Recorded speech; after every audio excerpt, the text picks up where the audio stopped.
Hello everybody. आज हम करेंगे क्लास 9th का अध्याय 9 समांतर चतुर्भुजों और त्रिभुजों के क्षेत्रफल। एक सरल बंद आकृति सिंपल क्लोज्ड फिगर द्वारा तल का घेरा हुआ भाग उस आकृति का संगत तलीय क्षेत्र प्लेनर रीजन कहलाता है। इस तलीय क्षेत्र का परिमाण मैग्नीट्यूड या माप मैयर उस आकृति का क्षेत्रफल या एरिया कहलाता है। दो आकृतियां सर्वांगसम कही जाती हैं यदि उनके आकार और माप समान हो। दूसरे शब्दों में, यदि दो आकृतियां A और B सर्वांगसम हो तो एक अक्ष कागज ट्रेसिंग पेपर का प्रयोग करके एक आकृति दूसरी आकृति पर इस प्रकार रख सकते हैं कि एक आकृति दूसरी को पूरा ढक ले। यदि दो आकृतियां A और B सर्वांगसम है तो उनके क्षेत्रफल अवश्य ही बराबर या समान होने चाहिए। बराबर क्षेत्रफलों वाली दो आकृतियों का सर्वांगसम होना आवश्यक नहीं। यदि एक आकृति T द्वारा निर्मित क्षेत्र दो आकृतियों P और Q द्वारा निर्मित अनित्यव्यापी नॉन ओवरलैपिंग तलीय क्षेत्रों से मिलकर बना है तो area of T is equal to area of P plus area of Q होगा।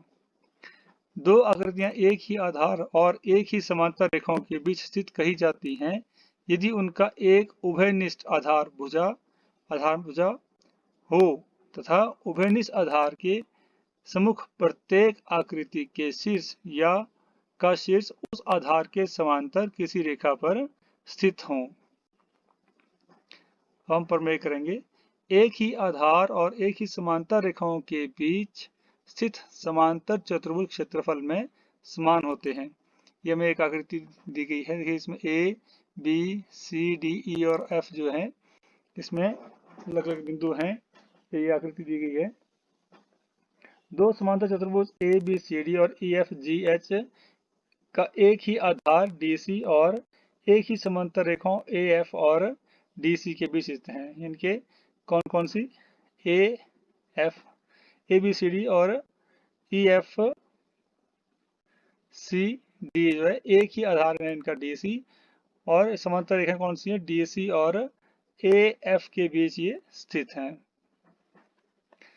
हमें सिद्ध क्या करना है। एरिया ऑफ ABCD इनके ABCD का एरिया बराबर है एरिया ऑफ EFCD के बराबर है। तो हम देखते हैं। हमें ट्रायंगल ADE ट्रायंगल लेते हैं और BCF ट्रायंगल लिया हमने।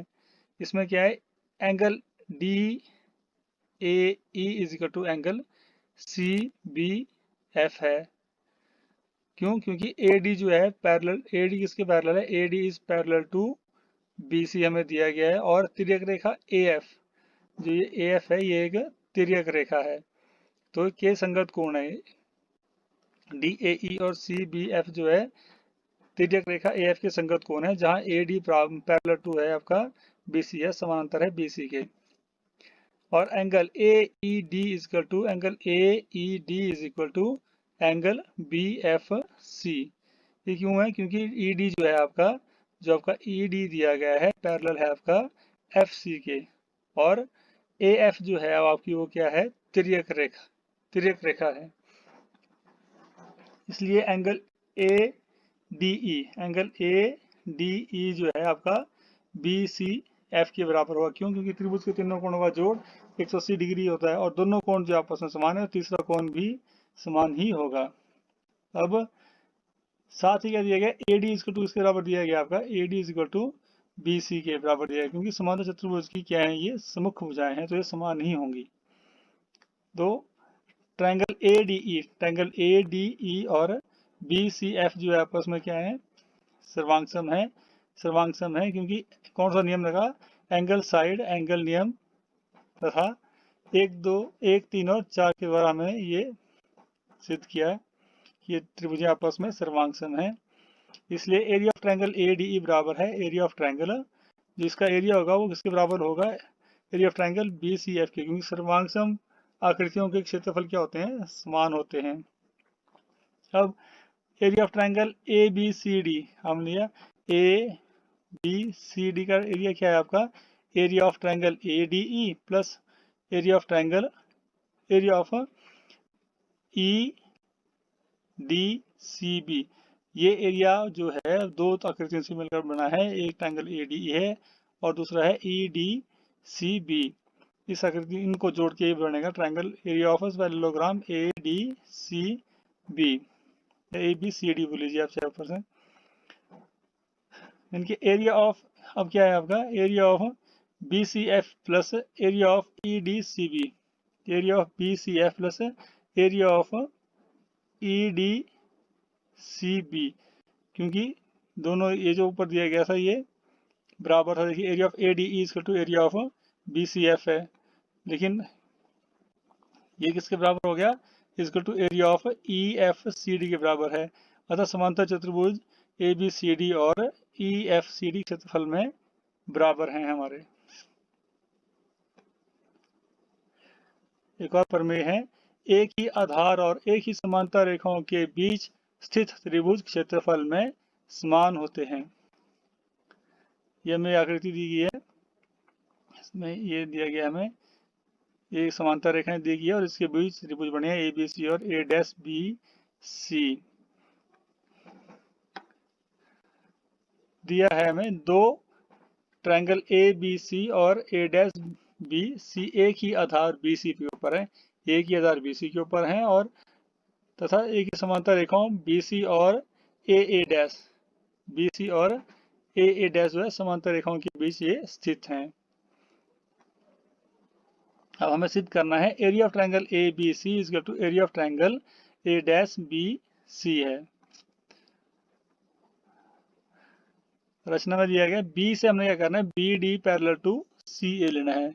B से हमने BD parallel to CA, BD हमने लेना है पैरेलल टू CA खींच लिया हमने, और जो AA' को बढ़ाने पर, जो AA' को हम बढ़ाते हैं कहाँ पे मिलती है, D पर मिलती है। C से CE लेना है हमने, C से हमने क्या करना है, CE ले लेना है पैरेलल टू BA', ठीक है।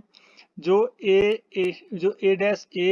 को बढ़ाने पर, A' को बढ़ाने पर कहाँ पे काटे, E पर मिलती है। A' को बढ़ाने पर कहाँ मिलती है, वो E पर मिलती है। अब देखिए उत्पत्ति क्या है, चतुर्भुज BCAD, कौन सा, BCAD और BCEA', BCEA' क्या है, ये समांतर चतुर्भुज, क्योंकि समांतर रेखाओं के बीच में ये स्थित हैं। अब पैरेललोग्राम लेते हैं हम BCAD, कौन सा, BCAD और BCEA', क्या है, ये एक ही आधार, क्या है इसमें एक ही आधार क्या है, BC और समांतर रेखाओं BC और DE के बीच स्थित हैं। Area of parallelogram BCAD equal to area of parallelogram BCEA', BCAD का एरिया बराबर होगा BCEA' के बराबर, यानी कि इस समांतर चतुर्भुज का क्षेत्रफल हुआ इस समांतर चतुर्भुज के क्षेत्रफल के बराबर।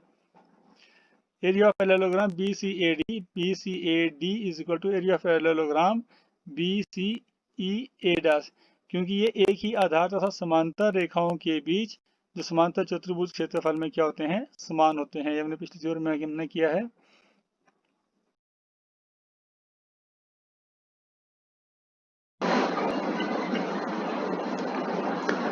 हम जानते हैं कि समांतर चतुर्भुज का विकर्ण इसे दो समान क्षेत्रफलों वाले त्रिभुज में विभाजित करता है। इसलिए area of triangle ABC is equal to 1/2 area of parallelogram BCAD है। इसको इक्वेशन नंबर 2 देंगे हम। और area of triangle A'BC is equal to 1/2 area of parallelogram BCEA', इसको इक्वेशन नंबर 3 देंगे। 1, 2 और 3 से हमें प्राप्त होता है area of triangle ABC is equal to area of triangle A'BC। हम प्रश्नावली 9.1 का पहला प्रश्न देखते हैं। निम्नलिखित आकृतियों में कौन कौन सी आकृतियां एक ही आधार और एक ही समांतर रेखाओं के बीच स्थित हैं। ऐसी स्थिति में उभयनिष्ठ आधार और दोनों समांतर रेखाएं लीजिए। अब देखिए ये जो आकृति है ये एक ही आधार, दो आकृतियां हैं इसमें, देखिए एक चतुर्भुज है और एक त्रिभुज है, तो दोनों का आधार क्या है, DC है। और ए किसके समानांतर है, AB रेखा इसके समानांतर है, तो इन दोनों का आधार एक ही आधार और दो समांतर रेखाओं के बीच स्थित है कि नहीं है, ये स्थित है। और जो समांतर, जो एक ही आधार है वो क्या है, वो हमारा है DC। दूसरी आकृति है, ये देखिए PQRS और SMN। अब देखिए ये आकृतियां दोनों एक ही आधार, दोनों में एक ही है, लेकिन दोनों एक ही समांतर रेखाओं के बीच स्थित नहीं है, ये इसके बीच में गैप है। भले ही PQ समानांतर है SR के, लेकिन ये MN PQ के ऊपर स्थित नहीं है, इसलिए ये एक ही आधार पर तो है लेकिन समांतर रेखाओं के बीच स्थित नहीं है। तीसरा पार्ट है, ये देखिए आकृति दी गई है हमें, तो PQRS और T, तो एक ट्रायंगल दिया गया है TRTQ और दूसरा है PQRS। तो इन दोनों में देखिए आधार हमारा क्या है, आधार हमारा सेम है RQ, और समांतर रेखाओं के बीच स्थित है, बिल्कुल समांतर रेखाओं के बीच स्थित है। PS और QR समांतर रेखाएं हैं, इन दोनों में आधार जो है वो RQ है, और ये समांतर रेखा PTS जो है एक ही समांतर रेखा के ऊपर है, तो ये एक ही आधार और समांतर रेखाओं के बीच स्थित है। चौथा पार्ट है इसका, ये देखिए हमें आकृति दी गई है ABCD, एक चतुर्भुज दिया गया है और एक उसके बीच में त्रिभुज दिया गया है PRQ।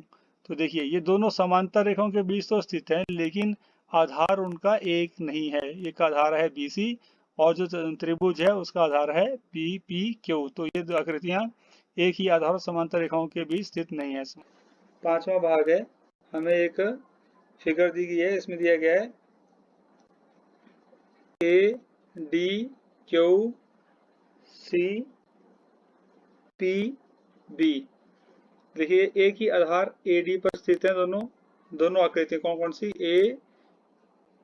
ABQD और APCD, इनका आधार AD है, और समांतर रेखाएं कौन कौन सी हैं, AD और BQ के बीच स्थित हैं। तो ये एक ही आधार और समांतर रेखाओं AD और BQ के बीच स्थित हैं। 6 जो हमें डायग्राम दी गई है उसमें दिया गया है PABQRCDS दिया गया है। ये समांतर रेखाओं के बीच तो स्थित हैं आकृतियां, लेकिन इनका आधार एक नहीं है।